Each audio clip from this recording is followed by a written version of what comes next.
Imagine a world where the greatest art competition is underway. On one side, a human artist, pouring years of experience, አርቲፊሻል ኢንተለጀንስ ለጥበብና ለፈጠራ ስራዎች ተመራጭ እየሆነ ነው።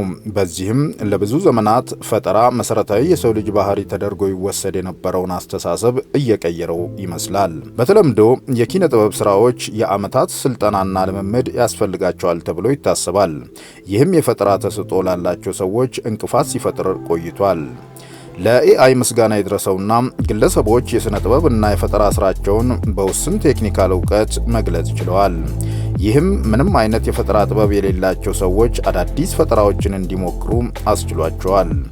የሰው ልጅ ስነ ጥበብን፣ ሙዚቃንና ግጥምን የማፍለቅ ችሎታው እየጨመረ በመምጣቱ የኤአይ ስልተ ቀመሮችን በስሜት በእውቀትና በውበት የሚስተጋባ ስራ እንዲሰራ አቅም እየሰጡት ነው። Pig, E-I-E-I-O. McDonald had a farm, E-I-E-I-O. በሙዚቃው ዓለም ኤአይ የዘፈን ግጥሞችን ለመጻፍና ሙሉ አልበሞችን ለመስራት ስራ ላይ እየዋለ ነው።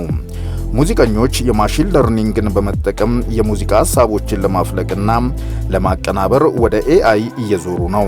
እንደ ጄነሬቲቭ ኤአይ፣ GPT-3፣ VEO3 እና ሌሎችም የኤአይ ስርዓቶችን በመጠቀም ግጥሞችን፣ አጫጭርና ሙሉ ረጅም ልብ ወለዶችን፣ ድምፅን፣ ምስልንና ይዘትን በቀላሉ መፍጠር ተችሏል። የኤአይ ስልተ ቀመሮች ጥበብንና የፈጠራ ስራዎችን ከመቼውም ጊዜ በበለጠ ተደራሽ እንዲሆኑ እያደረጉ ነው። ኤአይ ፈጠራን ዲሞክራሲያዊ የማድረግ ችሎታ አለው። ኪነ ጥበብን ድንበር ተሻጋሪ አድርጎታል። የፈጠራ ባለሙያዎች ቴክኒካል ክህሎት እንዲያገኙ በማድረግ ስራቸውን ለዓለም አቀፍ ታዳሚዎች በቀላሉ እንዲያደርሱና እንዲያካፍሉ እያደረገ ነው።